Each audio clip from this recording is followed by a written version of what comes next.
ਖਾਸ ਕਰਕੇ ਜਿਹੜੇ ਸਾਡੇ ਪੜ੍ਹੇ ਲਿਖੇ ਬੱਚੇ ਆਈਟੀ ਸੈਕਟਰ ਦੇ ਵਿੱਚ ਨੇ ਉਹ ਅਜੇ ਤੱਕ ਇਹਦਾ ਪ੍ਰਭਾਵ ਸਮਝ ਨਹੀਂ ਸਕੇ। ਅਜੇ ਤੱਕ ਇਸ ਪ੍ਰਾਈਵੇਟਾਈਜੇਸ਼ਨ ਦੀ ਉਹ ਜੜ ਨਹੀਂ ਸਮਝ ਸਕੇ। ਉਹਨਾਂ ਨੂੰ ਸਿਰਫ ਲੱਗਦਾ ਕਿ ਕਿਸਾਨੀ ਦਾ ਮੁੱਦਾ, ਪਰ ਇਹ ਮੁੱਦਾ ਕਿਤੇ ਨਾ ਕਿਤੇ ਹਰ ਘਰ ਦੀ ਰੋਟੀ ਦਾ ਹੈ।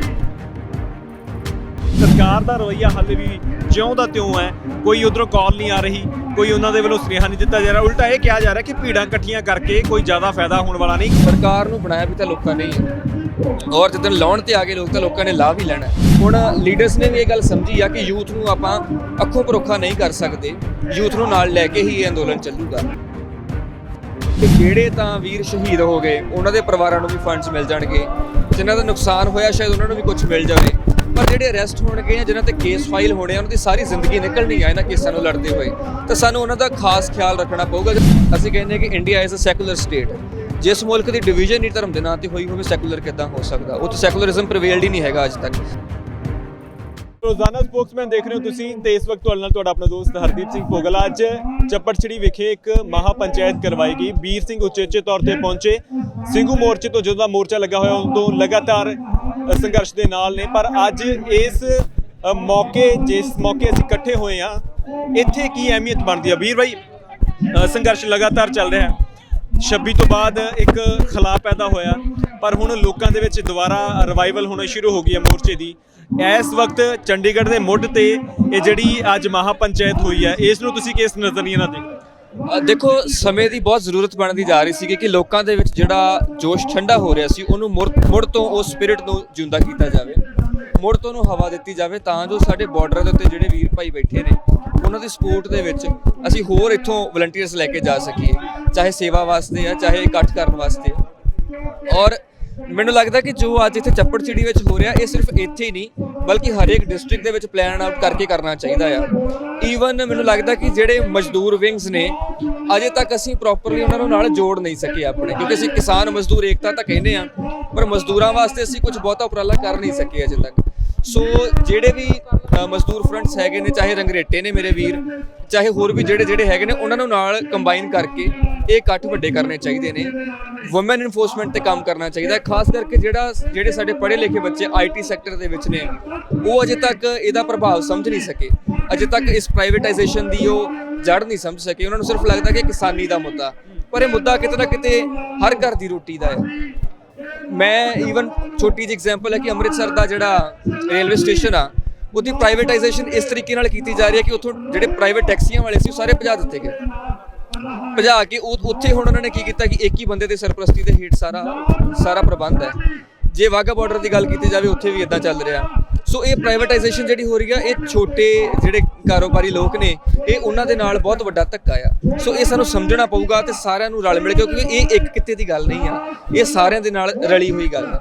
ਭਾਈ, ਜਿੱਦਾਂ ਅਸੀਂ ਦੇਖ ਰਹੇ ਹਾਂ ਵੀ ਲਗਾਤਾਰ ਮਾਹੌਲ ਨੂੰ ਸਾਂਭਣ ਦੀ ਕੋਸ਼ਿਸ਼ ਹੋ ਰਹੀ ਹੈ। ਕੱਲ KMP ਦੀ ਅਸੀਂ ਗੱਲ ਕਰੀਏ ਤਾਂ ਬਹੁਤ ਵਧੀਆ ਇਕੱਠ ਹੋਇਆ ਤੇ ਬੜੇ ਸ਼ਾਂਤਮਈ ਢੰਗ ਦੇ ਨਾਲ ਰੋਸ ਹੋਇਆ, ਪਰ ਦੂਜੇ ਪਾਸੇ ਸਰਕਾਰ ਦਾ ਰਵੱਈਆ ਹਾਲੇ ਵੀ ਜਿਉਂ ਦਾ ਤਿਉਂ ਹੈ। ਕੋਈ ਉਧਰੋਂ ਕਾਲ ਨਹੀਂ ਆ ਰਹੀ, ਕੋਈ ਉਹਨਾਂ ਦੇ ਵੱਲੋਂ ਸੁਨੇਹਾ ਨਹੀਂ ਦਿੱਤਾ ਜਾ ਰਿਹਾ। ਉਲਟਾ ਇਹ ਕਿਹਾ ਜਾ ਰਿਹਾ ਕਿ ਭੀੜਾਂ ਇਕੱਠੀਆਂ ਕਰਕੇ ਕੋਈ ਜ਼ਿਆਦਾ ਫਾਇਦਾ ਹੋਣ ਵਾਲਾ ਨਹੀਂ, ਕਾਨੂੰਨ ਵਾਪਸ ਨਹੀਂ ਹੋਣਗੇ। ਦਰਅਸਲ ਕੀ ਹੈ, ਇਹਨਾਂ ਨੂੰ ਭੁਲੇਖਾ ਹੈ ਕਿ ਹੋ ਗਿਆ ਕਿ ਅਸੀਂ ਰੀਚੇਬਲ ਨਹੀਂ ਹੈਗੇ, ਲੋਕ ਸਾਨੂੰ ਅਪਰੋਚ ਨਹੀਂ ਕਰ ਸਕਦੇ। ਇਹ ਬਹੁਤ ਵੱਡਾ ਵਹਿਮ ਹੈ ਜਿਹੜਾ ਸਰਕਾਰ ਪਾਲ ਕੇ ਬੈਠੀ ਹੋਈ ਹੈ। ਸਰਕਾਰ ਨੂੰ ਬਣਾਇਆ ਵੀ ਤਾਂ ਲੋਕਾਂ ਨੇ ਹੀ ਹੈ, ਔਰ ਜਦੋਂ ਲਾਉਣ ਤੇ ਆ ਗਏ ਲੋਕ ਤਾਂ ਲੋਕਾਂ ਨੇ ਲਾਭ ਹੀ ਲੈਣਾ। ਪਰ ਇਹਨਾਂ ਨੂੰ ਇਹ ਗੱਲ ਜਿਹੜੀ ਅਜੇ ਇਸ ਕਰਕੇ ਸਮਝ ਨਹੀਂ ਆ ਰਹੀ ਕਿਉਂਕਿ ਕੁਛ ਨਾ ਕੁਛ ਇਹਨਾਂ ਦੇ ਐਲਕਾਰ ਜਾਂ ਕੁਛ ਇੱਕ ਪਰਮਾਨੈਂਟ ਜਿਹੜੀ ਇਹਨਾਂ ਦੀ ਫੋਲੋਸ਼ਿਪ ਹੈਗੀ ਆ, ਉਹ ਇਹਨਾਂ ਦੇ ਨਾਲ ਆ, ਉਹ ਅਜੇ ਤੱਕ ਅਸੀਂ ਤੋੜ ਨਹੀਂ ਸਕੇ। ਵੀਰ, ਇੱਕ ਬਾਈ ਮੈਂ ਗੱਲ ਜ਼ਰੂਰ ਕਰਨੀ ਚਾਹਾਂਗਾ ਇੱਥੇ ਕਿ 25 ਤਰੀਕ ਦੀ ਰਾਤ ਬੜੀ ਅਹਿਮੀਅਤ ਰਹੀ ਸੀਗੀ ਉਸ ਦੀ, ਕਿਉਂਕਿ ਆਪਾਂ ਉਸ ਤੋਂ ਬਾਅਦ ਅੱਜ ਮਿਲ ਰਹੇ ਹਾਂ। ਸਾਰਾ ਇੱਕ ਬੜਾ ਗੈਪ ਰਿਹਾ ਤੇ ਉਹ ਰਾਤ ਨੂੰ ਇੱਕ ਕਮੇਟੀ ਬਣਾਈ ਗਈ ਸੀ, ਜਿਹੜੀ ਕਮੇਟੀ ਕਿਸਾਨਾਂ ਦੇ ਨਾਲ ਤਾਲਮੇਲ ਕਰੂਗੀ। ਇੱਦਾਂ ਦੀਆਂ ਚਰਚਾਵਾਂ ਹੋਈਆਂ ਸੀ ਉਸ ਰਾਤ। ਉਸ ਤੋਂ ਬਾਅਦ ਮੋਰਚੇ ਦੀ 26 ਤਰੀਕ ਆਉਂਦੀ ਹੈ। 26 ਤਰੀਕ ਨੂੰ ਜੋ ਕੁਝ ਹੁੰਦਾ ਸਾਨੂੰ ਸਾਰਿਆਂ ਨੂੰ ਪਤਾ ਹੈ। ਉਸ ਤੋਂ ਬਾਅਦ ਬਹੁਤ ਸਾਰੇ ਨੌਜਵਾਨਾਂ ਦੀਆਂ ਗ੍ਰਿਫਤਾਰੀਆਂ ਵੀ ਲਗਾਤਾਰ ਹੋਈਆਂ ਨੇ।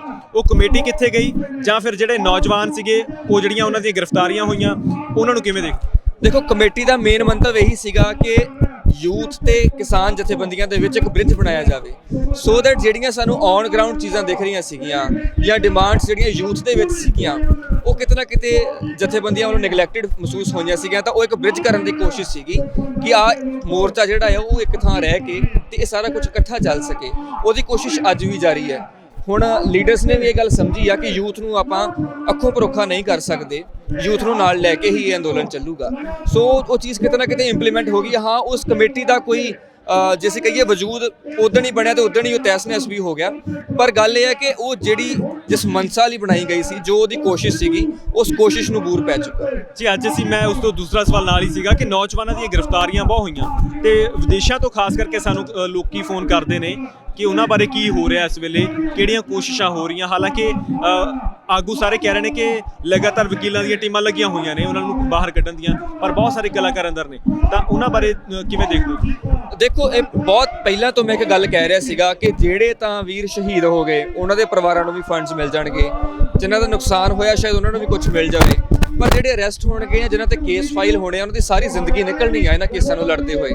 ਤਾਂ ਸਾਨੂੰ ਉਹਨਾਂ ਦਾ ਖਾਸ ਖਿਆਲ ਰੱਖਣਾ ਪਊਗਾ, ਕਿਉਂਕਿ ਉਹਨਾਂ ਨੇ ਜਿਹੜਾ ਬਲੀਦਾਨ ਦਿੱਤਾ ਹੈ ਉਹ ਸ਼ਹੀਦੀ ਨਾਲੋਂ ਵੀ ਵੱਧ ਕੇ ਆ ਕਿ ਸਾਰੀ ਉਮਰ ਉਸ ਸੰਤਾਪ ਨੂੰ ਆਪਣੇ ਉੱਤੇ ਹੰਡਾਉਣਾ ਸੌਖਾ ਨਹੀਂ ਹੁੰਦਾ। ਕਿਉਂਕਿ ਇਹਦੇ ਵਿੱਚ ਇਹ ਵੀ ਜ਼ਰੂਰੀ ਹੈ ਨਾ ਕਿ ਜਿਹੜੇ ਕੇਸ ਹੋ ਗਏ ਉਹ ਰੱਦ ਹੋਣੇ ਚਾਹੀਦੇ, ਜਿੰਨਾ ਚੱਕਰ ਉਹ ਰੱਦ ਨਹੀਂ ਹੋਣਗੇ। ਜੇ ਉਹਨਾਂ ਨੇ ਵਿਦੇਸ਼ਾਂ ਵੱਲੋਂ ਕੱਲ੍ਹ ਨੂੰ ਜਾਣਾ ਹੋਇਆ ਤਾਂ ਉਹਨਾਂ ਦੇ ਦੇਸ਼ ਧਰੋਹ ਦੇ ਜਿਹੜੇ ਪਰਚੇ ਹੋਏ, ਐਗਜ਼ਾਮਪਲ ਆ ਨਵਦੀਪ ਦੇ ਉੱਤੇ ਕੇਸ ਪਏ ਹੋਏ ਨੇ। ਨਵਦੀਪ ਬਾਹਰ ਦੀ ਫਾਈਲ ਲਾਉਣਾ ਚਾਹੁੰਦਾ ਸੀਗਾ, ਪਰ ਨਵਦੀਪ ਦੇ ਉੱਤੇ ਕੇਸ ਨੇ। ਹੁਣ ਨਵਦੀਪ ਦੇ ਉੱਤੇ ਜਿਹੜੇ ਕੇਸ ਪਏ ਨੇ ਉਹਨਾਂ ਨੂੰ ਇਸ ਸੰਘਰਸ਼ ਦੇ ਖਤਮ ਹੁੰਦੇ ਸਾਰ ਹੀ, ਜਦੋਂ ਹੀ ਅਸੀਂ ਆਪਣੀ ਜਿੱਤ ਵੱਲ ਵਧਦੇ ਹਾਂ, ਮੈਨੂੰ ਲੱਗਦਾ ਕਿ ਨਾਲ ਦੇ ਨਾਲ ਹੀ ਉਹ ਸਾਰੇ ਕੇਸ ਵੀ ਖਾਰਜ ਹੋ ਜਾਣੇ ਚਾਹੀਦੇ ਆ। ਤੇ ਸਾਨੂੰ ਟਾਰਗੇਟ ਕਰਕੇ ਜਥੇਬੰਦੀਆਂ ਨੂੰ ਵੀ ਇਸ ਗੱਲ ਦਾ ਖਾਸ ਖਿਆਲ ਰੱਖਣਾ ਚਾਹੀਦਾ ਕਿ ਇਹ ਜਿੰਨੇ ਨੌਜਵਾਨਾਂ ਤੇ ਜਾਂ ਜਿੰਨੇ ਬਜ਼ੁਰਗਾਂ ਤੇ ਮਾਵਾਂ ਭੈਣਾਂ ਤੇ ਕੇਸ ਹੋ ਰਹੇ ਨੇ, ਉਹ ਸਾਰੇ ਕੇਸ ਇਸ ਅੰਦੋਲਨ ਦੇ ਨਾਲ ਹੀ ਖਤਮ ਹੋ ਜਾਣੇ ਚਾਹੀਦੇ। ਬੜੀ ਅਹਿਮ ਚੀਜ਼ ਆ। ਹਾਲ ਹੀ ਦੀ ਅਸੀਂ ਗੱਲ ਕਰੀਏ, ਬਹੁਤ ਘੱਟ ਲੋਕ ਸੀਗੇ ਬਾਲੀਵੁੱਡ ਦੇ ਵਿੱਚੋਂ ਜਿਹੜੇ ਇਸ ਸੰਘਰਸ਼ ਦੀ ਹਮਾਇਤ ਦੇ ਵਿੱਚ ਬੋਲੇ।